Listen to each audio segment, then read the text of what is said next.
Our first destination in Tennessee took us through the Pandoran biosphere from Avatar. We were inside Natchez Trace State Park and headed for the Pin Oak campground. Our midweek arrival found it pretty deserted.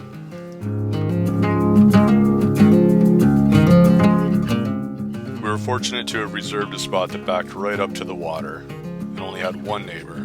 We found some local barbecue, and I proceeded to pig out. Shortly thereafter, followed by a food coma. So we're taking a walk at Pin Oak Campground at Natchez Trace State Park. Beautiful lakes. Unfortunately, Kelly had to destroy her paddleboard due to some warranty issues. The paddleboard is tending to blow seams, so they have a recall out for all of them. So we weren't able to enjoy it much. And it's just plain hot here during the day. But this, Stormy has discovered, is one of his favorite spots to come down by the dock. I think the dock reminds him of home. Just a much nicer dock. This is a bummer, but also is pretty cool. Inside of a sup. It's pretty nifty. Kelly salvaged what she could before throwing the rest away. So Stormy's decided he wants to go on a walk on a trail that he knows is not very passable for me, but let's give him a shot. Hey bud, this way please. And this is why you're not seeing much hiking here. The trails have a lot of fallen trees that I have to crouch under. Here's how I have to go through them. Hands and knees. But he fits fine, so doesn't see the problem. It's my shadow walking with my shadow. So this building 457, apparently was Jason's old barracks while he was here. When he was like 19, 20 years old, so like 30 years ago. He said in the mornings they would have to walk all the way over to the other side of the base for training school. So yeah, Jason's kind of taking a trip down memory lane.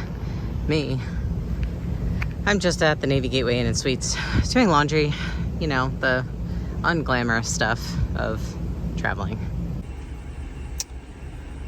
So today was not going well.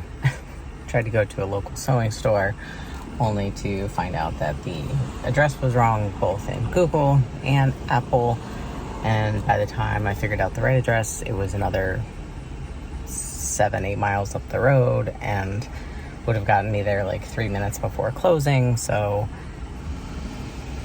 ixnayed that, went to a different store instead, which worked out fine because the proprietor, the owner, was lovely and very helpful.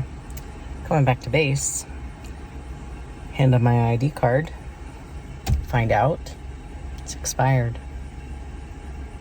So now I'm been sitting for about 20 minutes, waiting for them to bring me a form to fill out. They took my ID.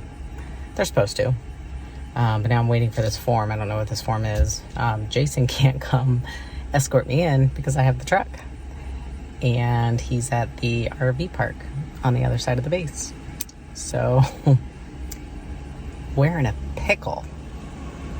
So, we'll keep counting and see how much longer I'm going to have to sit here until I get some paperwork. So, back. Barely. Sat there for about another 12 minutes or so, and then they were able to get me the paperwork that basically I can take to pass an ID to tell them why I don't have why I'm not turning in an old ID to get a new one. I will say the kid was very understanding. He could have made my night really bad, but he could have turned me away. He could have said you can't even enter onto the base. Thankfully, the gate was closing, and I asked him. I said, "Hey, if you get about 1 minute." Okay. And a very cute puppy. Thank you. 1 minute till dinner. He was nicely willing to escort me to the RV park He said that way he could actually see Jason, that he's physically at the RV park, and actually look at his ID and have it in his hand. So kind of against the rules, I guess, but was willing to do it. So, and he did kind of casually say, you know, that this is not standard protocol, that probably shouldn't have done this, but he was very understanding. And then Jason reminds me as I'm pulling in that I have a valid ID card. I have my contractor badge. I just didn't have it with me. That would have allowed me to get on base. So yeah, so I'm here. I was allowed to be reunited with my husband and my dog. Oh, it's been a day. Cheers. So these little guys we've seen every night. We go out for a 7 o'clock walk. I don't know if they're still going to be here later. Oh, little speckled fawns. Oh. We took a brewery tour in Memphis, starting at Crosstown Brewing. They were puppy friendly and had a cool urban decor. Stormy appreciated the air conditioning, and we appreciated the beer. The flights are bourbon barrels, so pretty cool. We relaxed in the AC, shared a couple of flights, and picked our favorites. Skel, what was your favorite?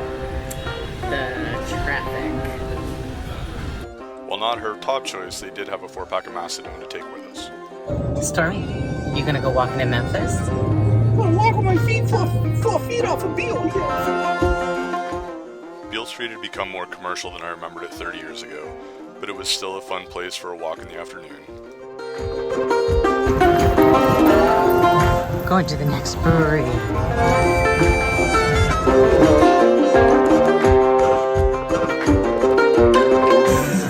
Oldest craft brewery in Memphis, the first. Like a red barrel aged red. It's good. Andy, this one's for you. It's loaded fries. Do you want a last bite? Ghost River deliciousness. So gentle.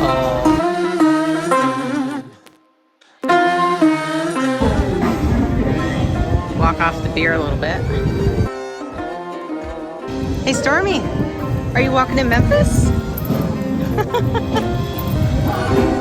After walking up and down Beale Street, we learned that it was not puppy friendly, and Stormy, though he was greeted warmly everywhere, was not supposed to be there. So we left Beale Street. Cheers from Wiseacre Brewing in Memphis.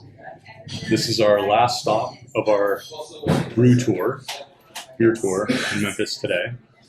I'll be here for a couple more days and then heading out further west To Arkansas. Cheers. So, cheers to Memphis.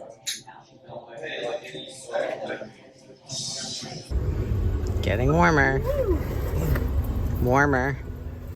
We had just discovered insomnia cookies and may never be the same. You get to choose the cookie this time. It's such a hard decision. I think one is walnut chocolate chip. I think we choose this. That one.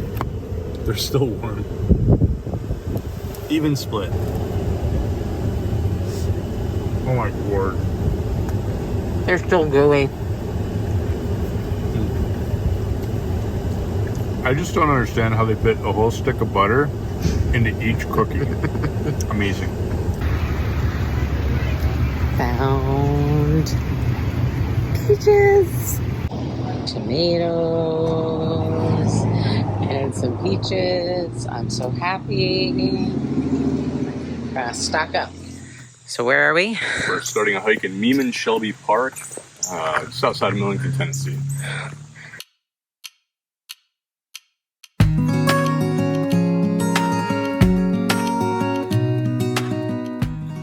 Meeman-Shelby State Park is host to the most biologically diverse forest in western Tennessee. So we're opting for the 3-mile loop extension.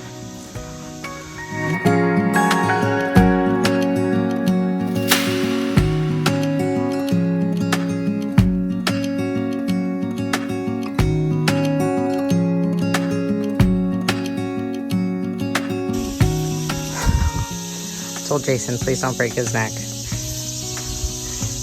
Because I can't carry him out of here. Interesting change in vegetation as we've walked this trail. Yeah, so they kind of look bamboo-like, but they're flimsy. We later learned this is scouring rush. We also learned that there were wild muscadine grapes, sending their fruits high into the canopy of the forest. A little beyond the halfway point, we took a short break at the Woodland Trail shelter. This was a good thing because the rest of the trail became more challenging after that.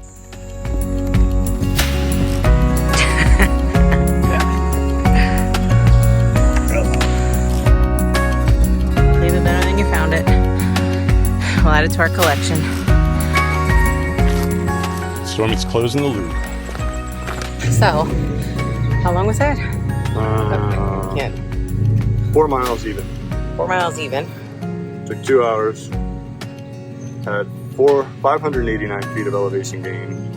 Felt like a lot more. Average pace of 30 minutes. We're out of shape. We're out of shape. I mean, I am a sweaty mess.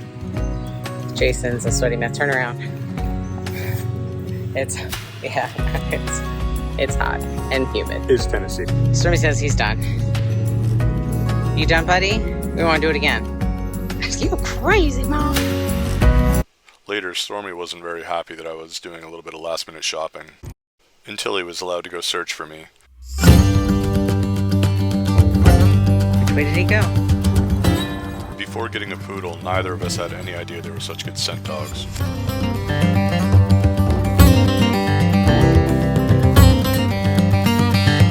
Tracking down. Sure enough, he tracked my scent to the commissary where he waited for me to come out. We left Millington and drove through Memphis, over the Mississippi River, and into Arkansas, where we headed to Powhatan and Lake Charles State Park. Lake Charles State Park. Sweet spot, right on the water.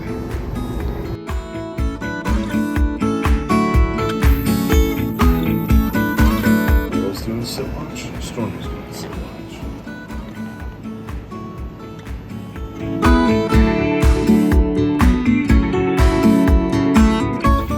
Cute little upcycle. Confusing, but cute. Doing the White Oak Trail.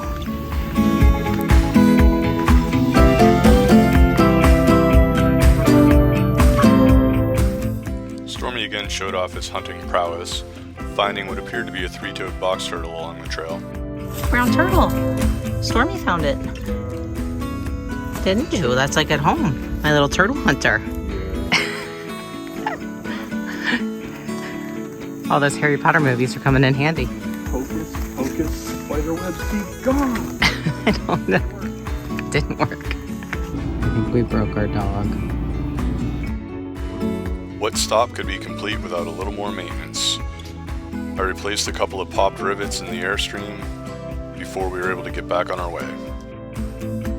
Passed some large farm equipment on a long flat stretch in Arkansas on our way to the Ozarks in Missouri. See you there on the next episode.